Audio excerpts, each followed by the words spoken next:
پہلی بات تو یہ ہے کہ یہ چاہ رہے ہیں صرف ایک قانون نہیں بدلیں بلکہ بہت سارے قوانین بدلیں، ہر وہ چیز بدلیں جو ان کی آڑ میں آ رہی ہے، جو ان کے آڑے آ رہی ہے۔ ایک بات تو یہ ہے کہ یہ وہ پریکٹس اینڈ پروسیجر بل کو ریورس کرنا چاہتے ہیں تاکہ قاضی صاحب بینچ بنا سکیں۔ پھر یہ چاہتے ہیں کہ 3 ججز فیصلہ نہ کریں اور وہ جو سینئر موسٹ جج ہے وہ جج چیف جسٹس نہ بنے بلکہ یہ 5 ججوں میں یہ جس کو چاہیں چن لیں۔ پھر یہ چاہتے ہیں کہ 23-24 ججز کر دیں تاکہ ان کے پاس ہر وقت اکثریت رہے۔ پھر یہ چاہتے ہیں کہ یہ نہ صرف قاضی فائز عیسیٰ کی ایکسٹینشن کریں بلکہ اس میں ایک ایسا نقطہ بھی ڈالیں چیف آف آرمی اسٹاف کی بھی جو ہے وہ 5 سال کے لیے مدد کر دیں۔ تو یہ ایسے دبردوز کروانا چاہتے ہیں قوانین کو، اور دیکھیں حالت دیکھیں ظلم کی کہ ان کے پاس سادہ اکثریت بھی نہیں ہے، یعنی جرلو کر کے پھر بھی سادہ اکثریت نہیں ہے، لیکن یہ بدماشی کا عالم دیکھیں کہ یہ 2/3 جو ہے وہ قوم کو منوانے جا رہے ہیں۔ اب صاف ظاہر ہے ان کے پاس 2/3 نہیں ہے، ان کے پاس تو سادہ اکثریت بھی نہیں ہے، تو یہ کریں گے کیا؟ یہ جیسے کرتے آ رہے ہیں کہ بس کر دیا جی، ہو گیا، یہ پاس ہو گیا، بٹھائیاں بٹ گئیں۔ ایسے ہی ہے جیسے انہوں نے فارم 45 کو بالکل بند کر کے اور 47 نکال کے اور اپنا معاملہ چلا لیا، ایسے ہی یہ معاملہ چلائیں گے۔ پھر کیا ہوگا؟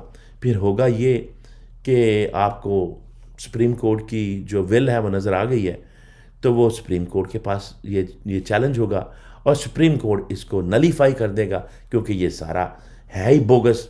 وہ جب نلیفائی کرے گا پھر یہ ایکسیپٹ نہیں کریں گے، تو پھر کیا ہوگا؟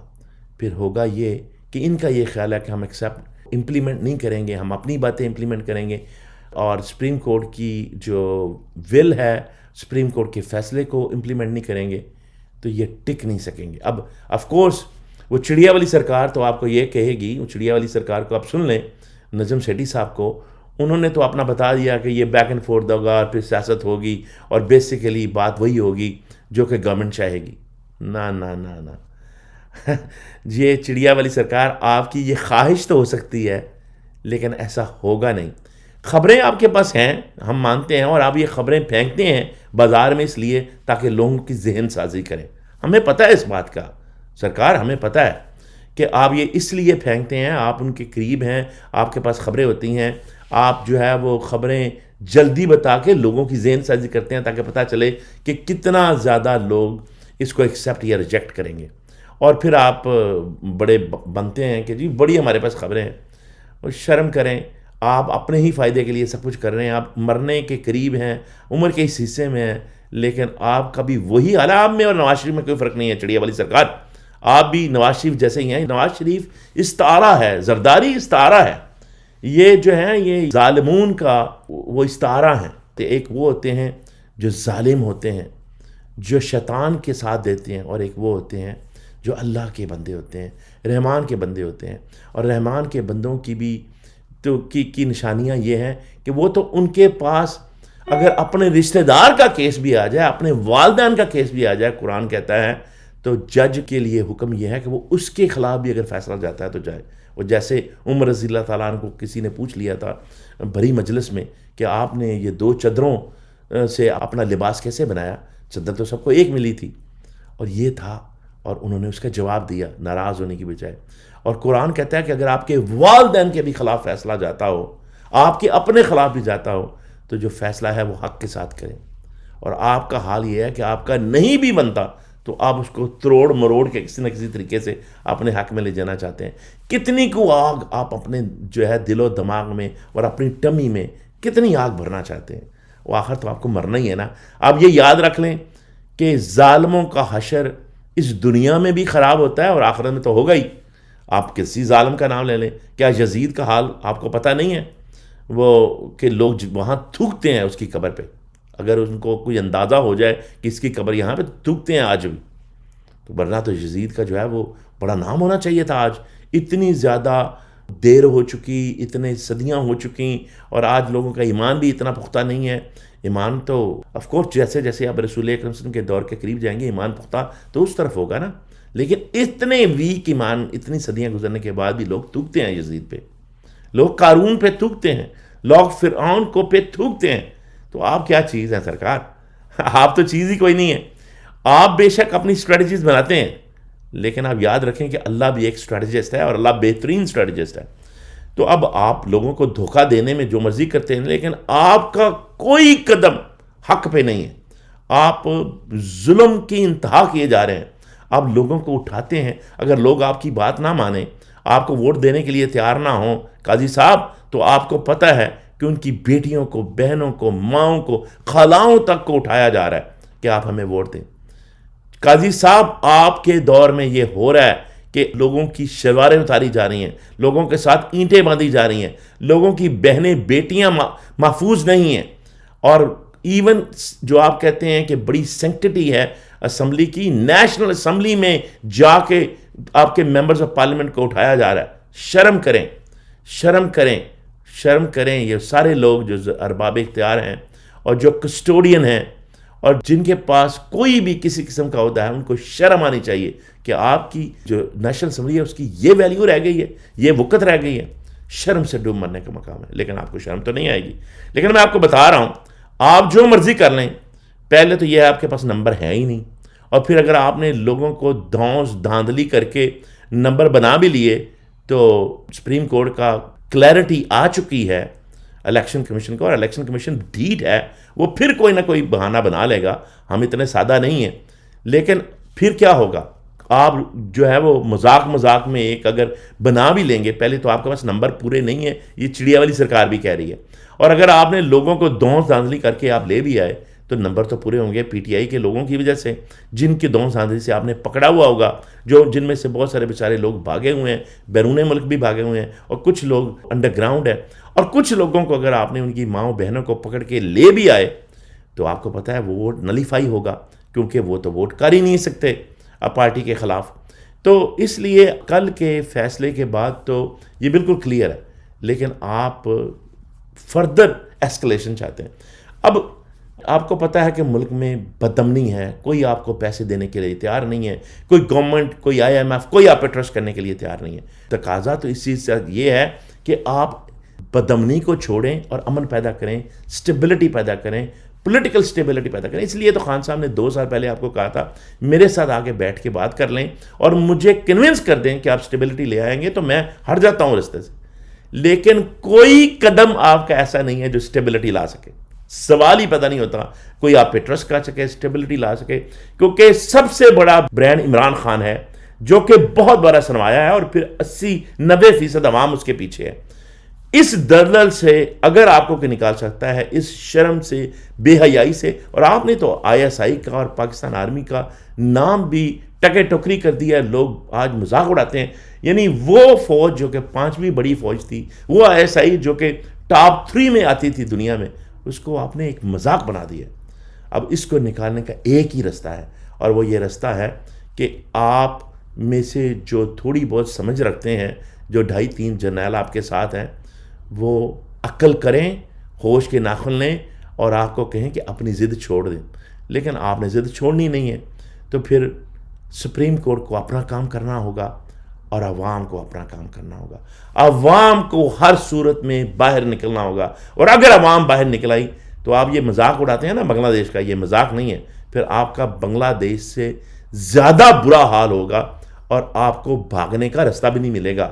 قاضی صاحب اور نظام الدین صاحب، چودھری صاحب، آپ کو موقع بھی نہیں ملے گا. اس لیے بہتر یہ ہے کہ آپ ہوش کے ناخن لیں اور آپ برانڈ عمران خان کو استعمال کریں، عقل سے اس کو استعمال کریں، کیونکہ وہی آپ کے پاس بہت بڑا، سب سے بڑا سرمایہ ہے. اور پھر معافی مانگیں اور اصلی راہ پہ آ جائیں. پھر آپ اپنا لیں ایاک نعبد و ایاک نستعین کا رستہ. اور ابھی بھی موقع ہے، تھوڑا سا موقع ہے سمجھنے کا اور ساتھ چلنے کا. لیکن اگر آپ نے یہ موقع بھی گوا دیا تو پھر آپ دیکھ لیجئے گا، آج میری بات لکھ کے رکھ لیں کہ آپ کا حشر یہاں بھی برا ہوگا تھوڑی دیر میں. یہ بالکل چند دنوں کی بات ہے، چند مہینوں کی بات ہے، سالوں کی بات بھی نہیں ہے. اور قوموں کی زندگی میں تو سال بھی کچھ چیز نہیں ہوتے.